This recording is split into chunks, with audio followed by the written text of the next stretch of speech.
드디어 예수님이 탄생하셨습니다. 누가복음은 목자가 가장 먼저 나타나고 시몬과 안나라는 나이 많은, 거의 안나는 가후된 지 84세고 결혼해서 8년 만에 남편이 죽었다고 한 100세가 거의 넘은 그런 안나는 언젠가 성전에 메시아가 나타날 것이다, 그걸 자기 생애에 나타날 것이라 확신을 가지고 성전에 올라갔다, 그렇게 기록하고 있습니다. 시몬은 역시 나이 많은데 자기의 삶의 존재 자체가 예수를 보고 죽는 것이다 라고 그렇게 말을 합니다. 누가복음 2장 한번 찾아보겠습니다. 누가복음 2장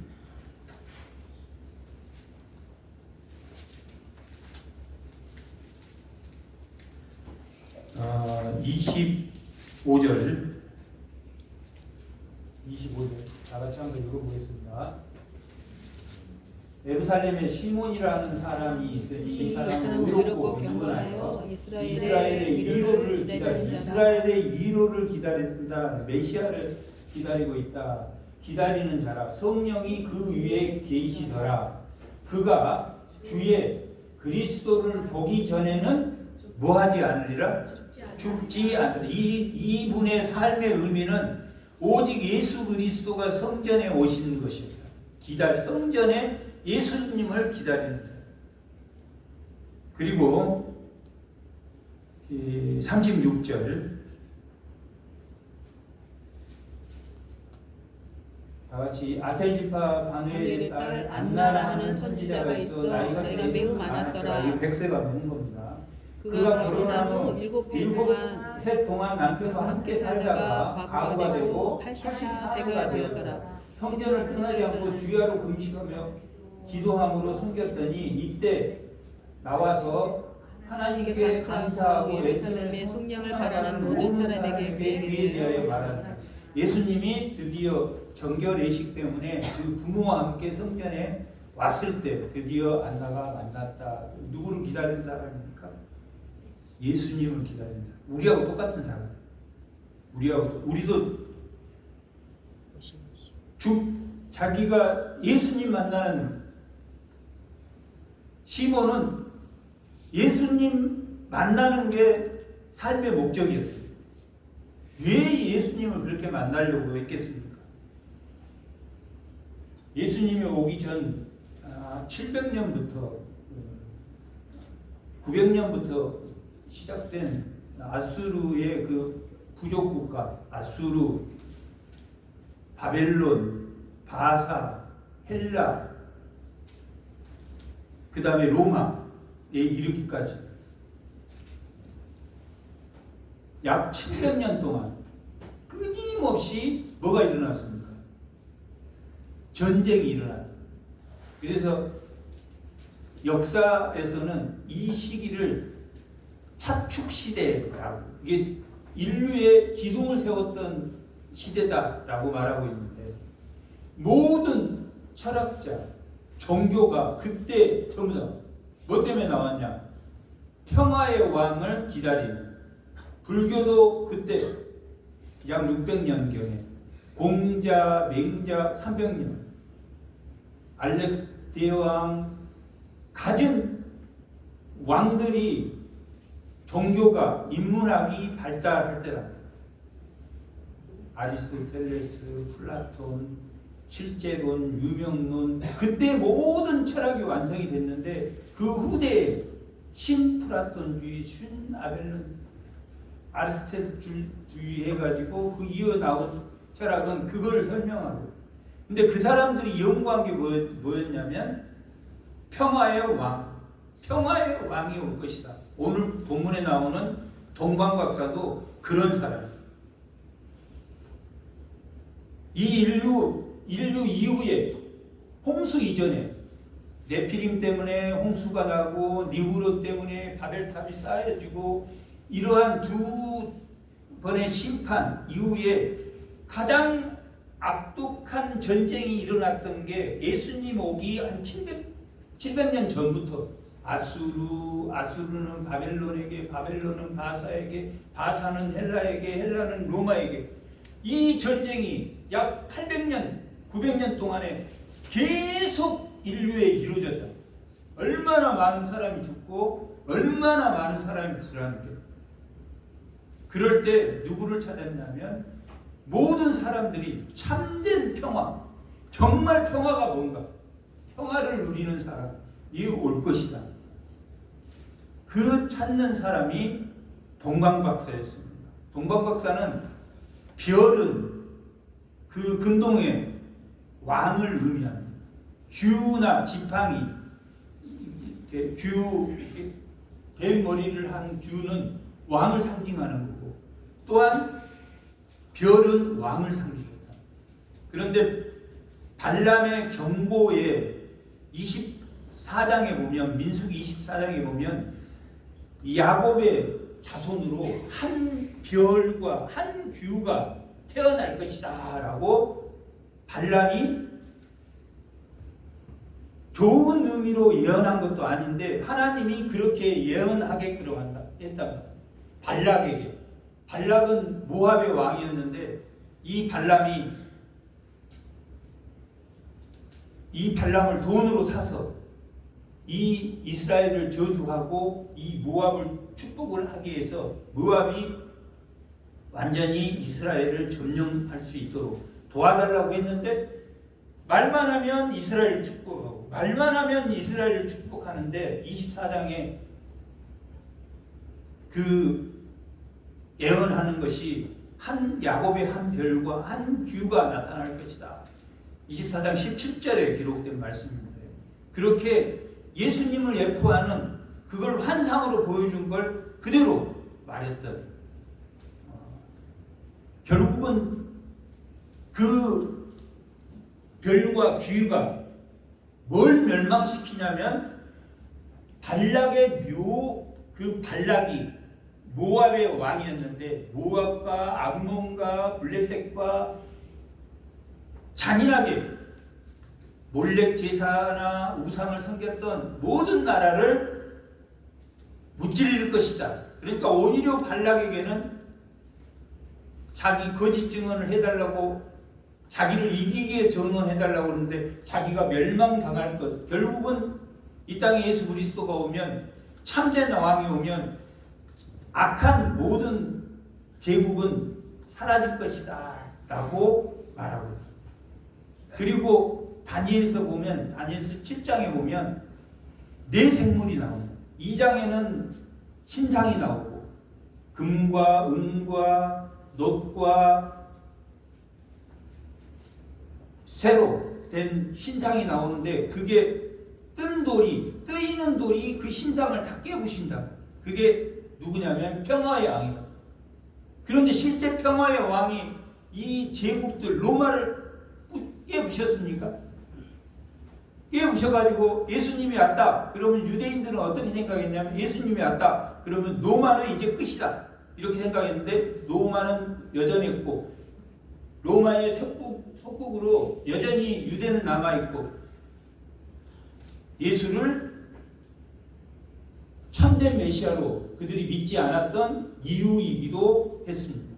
그러나 예수님의 승리는 그들을 정복해서 승리하는 게 아니라 자기를 희생함으로, 자기가 모든 죄를 대속하심으로 모든 평화를 주셨고, 그 고난받는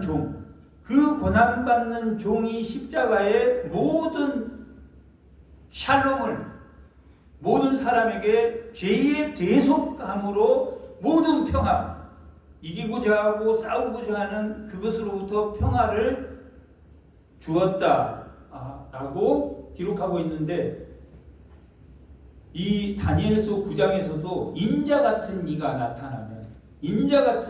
나타나면 사자와 같고 곰과 같고 표범과 같고 쇠의 이빨을 가진 로마, 이런 나라들이 거기다 10뿔이 달린 그런 로마와 같은 나라가 나타난다 할지라도 결국 그 샬롬을 이기지 못한다라고 기록하고 있다. 근데 그분이 인자 같은 이는 왜 왔다고 그랬습니까? 전쟁의 시기에 참된 평화를 가져다 줄 사람. 참된 평화는, 그러면 그분이 오셔가지고 샬롬을 참된 평화를 갖다 줬는데 그 대속된 그자들의 마음에는 뭐가 없어진 겁니까? 싸워서 이기는 자기의 영광이 없어졌다. 예수를 믿는 사람은 자기의 영광이 없고 하나님의 영광, 원래 에덴에서 있었던 하나님의 형상으로 만들어서 하나님의 영광을 위해서 쓰임받았다. 근데 그들이 세상으로 나옴으로 인해서 하나님의 형상을 잃어버림으로 자기 영광을 위해서 사는 존재가 되어 있는데, 예수를 믿는 사람은 하나님의 형상, 죄로 대속받음으로 하나님의 형상을 받음으로 인해서 하나님의 영광을 위해서 사는 존재가 되었다. 폭력을 휘두르지 않았는데 마음의 평화를 얻었다. 뭐가 없어짐으로 평화를 얻었습니까? 정욕이 없어짐으로, 싸워서 뺏으려고 하는 마음이 없어짐으로 삶의 샬롬을 얻었다. 예수는 그런 예수입니다. 우리가 교회에 나온다 그러면 쟁취해서 어떻게 해서든지 얻어서 기쁨을 얻는 게 아니라 자기의 영광을 버림으로, 자기 십자가를 지고 자기를 부인함으로 내가 누구인 것이 드러납니까? 하나님의 형상인 것이 드러난다. 하나님의 형상이 회복됐다. 에덴에서 만들어질 때는 하나님의 호흡으로 하나님을 알았단 말이에요. 그러나 완전한 인간, 중간선이라 그러는데 완전한 선을 가지고 있지는 않았단 말이에요. 그게 피조물과 창조주 사이에 선악과를 따먹지 말아라는 믿음의 율법을 주었단 말이에요. 믿기만 하면 지킬 수 있는 율법을 주었다. 그러니까 죄를 지을 확률이 아담에게는 있었지만 지금 예수를 믿는 죄가 완전히 없어진 우리는 성령으로 생명이 되었단 말이에요. 사람이 다시 살아났단 말이에요. 그러면 에덴에 있는 아담보다 더 나은 인간입니까? 아니면 아담하고 같은 인간입니까? 아담은 생기를 받았지만 우리는 성령이 받아서 다시 살아난, 성령이 우리와 함께하는 사람이고 우리가 훨씬 더 완전한 사람이에요. 새로운 피조물은 완전한 사람이에요. 완전한 사람이지만 사는 동안 육체의 소욕을 가지고 있어서 율법이 우리를 죄의 법으로 우리를 통제하기 때문에 사는 동안 율법의 통제를 받지만 성령이 나를 인도할 때 그 율법조차도 지키고 싶어집니다. 하나님 말씀 지키고 싶어요. 들으면 지키고, 그게 참된 승리다라고 말합니다. 그게 오늘 야고보서에 말하는 하나님의 지혜와 말씀입니다. 하나님께 지혜를 구하고 하나님께 말씀을 구하면 너희가 뭐가 온다? 샬롬이 온다. 어떤 것으로부터 700년 가까이 로마 그 이후에도 로마법이 약 2000년 중에 500년은 로마법이 모든 이 세계를 로마법으로 다스렸고, 또 500년에서 1500년, 1000년간은 성경의 법이, 성경이 법을 1000년간 다스렸단 말이에요. 1500년, 종교교육 하기 전까지는 로마법과 성경법으로, 그래서 성경법이 올바르게 통치를 했느냐? 그렇지 못했다고. 그래서 암흑의 시대라고 합니다. 그때 편리할 대로 하나님 말씀을 적용해서 죽이기도 하고 살리기도 하고, 그리고 그 기간 동안에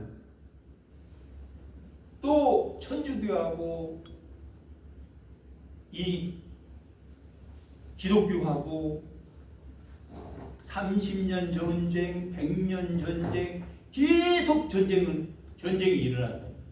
그러니까 결국은 전쟁의 역사가 지금까지 도래하고 있는데, 그 700년 역사 속에 누구를 보내셨습니까?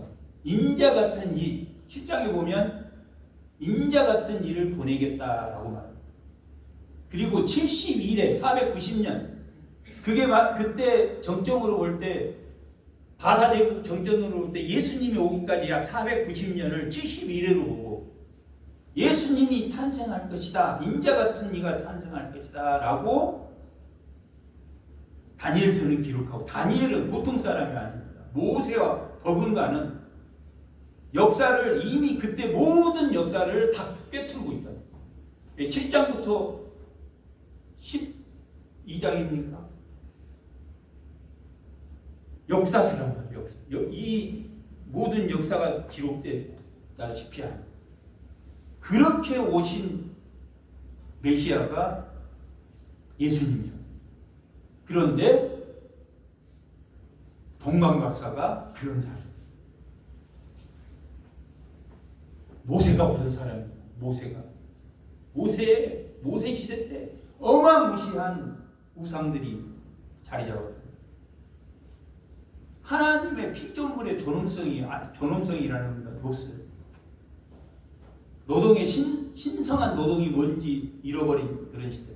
노예와 신, 이렇게 일할 수 있는 사람과 일하지 않는 사람으로 나누어지고, 그런 시대가 돼서 모세를 통해서 하나님이 인간의 존엄성이 어떤 건가를 쭉 모세오경을 통해서 알려주는 것처럼, 동방박사가 그렇게 성경에 있었던, 이 동방박사는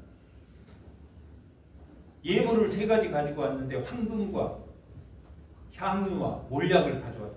이 3가지를 가져왔는데, 하나는 왕을 의미하고 또 하나는 말씀을 의미하고, 하나는 또 제사장을, 제사장을 의미하는 그런 의미의 몰약을 들고 와서 경배했다라고 말하는 것은 예배드렸다. 이분이 참된 왕이다. 참된 왕이라는 것을 어디에서 증명한 겁니까? 성경에서 증명했기 때문에 이분이 메시아다. 이분이 참된 평화를 가져올 메시아다. 우리의 죄를 대속하시고 우리의 더러운 싸워서 제국화하고자 하는, 싸워서 이기고자 하는 그 마음을 없애주는 것이 예수를 만나는 거다. 참된 평화를 누릴 것이다. 어떤 것이 끝까지 이기려고 하고 다퉈서 이길 수가 없다. 그래서 베들레헴에서, 미가서 5장 2절에 보면 베들레헴에서 그 메시아가 날 것이다 라고 말하고 있기 때문에, 이 예루살렘은 어떤 곳이라고 그랬습니까? 하나님의 도성이라고. 그래서 동방박사가 별을 따라 왔는데 하나님의 나라에 들어온 거예요. 예루살렘에 도착했다 그러면 하나님이 아브라함으로부터 가나안 땅에 세우려고 했던 하나님의 도성에 도착했고, 그 도성에 그 별의 아이가 태어났고, 그가 와서 예수 앞에 함께 예배를 드렸다라고 기록하고 있다. 장소가 맞습니까? 틀렸습니까? 미가서 5장 2절에 반드시 예수님은 베들레헴에서 나셔야 합니다.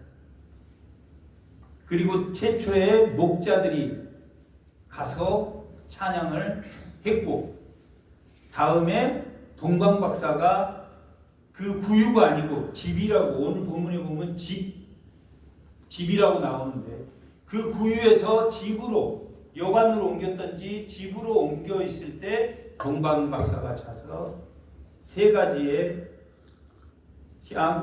향유와 몰약과 황금을 드리고 그 메시지는 세 가지를 드린 메시지는 예수님이 누구시다? 구약에 말하는 참된 왕이다. 정말 이게 하나님의 영광을 드릴 수 있는 은혜를 주시는 분이다.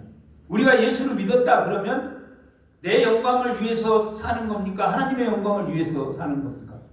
하나님의 영광을 위해서 산다. 그런데 교회가 세속화되면 어떻게 되겠습니까? 자기 개인의 영광도 자꾸 들어온단 말이에요. 들어왔다 나갔다 한단 말이에요. 그럴 때 사도 바울은 뭐라고 말했습니까? 날마다 죽노라 그랬다. 로마서 9장 날마다 죽노라. 매 순간순간 죽노라. 그랬을 때 뭘 얻었다? 진정한 평화를 얻었다. 우리 죽음은 내 죽음으로 나의 역사에 무언가를 남기는 게 아니라 내 죽음은 오직 믿음을 더하는 데 있다. 내 죽음은 오직 하나님이 믿음을 더하라고 준 시간이라. 믿음을 더하라. 그 믿음을 더함으로 참된 인자 같으니 구약에서 말하는 그 임마누엘 예수를 만나는 주의 성도들이 다 되시기 바랍니다. 잠깐 기도하겠습니다.